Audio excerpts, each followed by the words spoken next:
Децата имаат право да растат покрај своите родители без разлика дали тие ќе одлучат да стават крај на бракот. Затоа е потребно да се воведе заедничко родителство по развод кое ќе им овозможи на родителите да минуваат квалитетно време во воспитување на своите деца, велат од првата детска амбасада Меѓаши.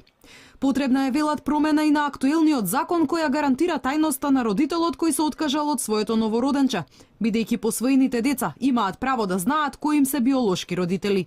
Од аспект на тоа да не настануваат инцестуозни врски, родоскрнавање, од аспект на тоа детето да не биде ограничено во тоа да си ги знае, да си знае биолошките родители поширокото семејство, да ја знае генетиката на своето потекло и генезата и да не биде попречувано во аспект на покајување или премислување на биолошкиот родител во подоснежниот развој.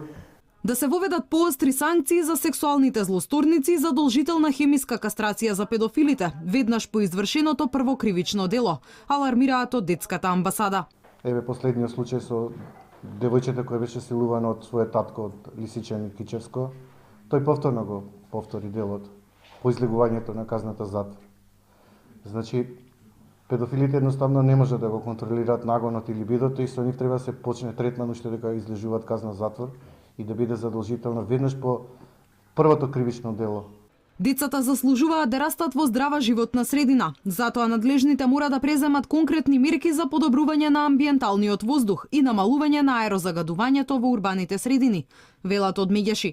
Апелираат до новото парламентарно мнозинство да се донесе нов всеопфатен закон за правата на децата, во чија изработка би учествувале експерти, граѓански организации и родители.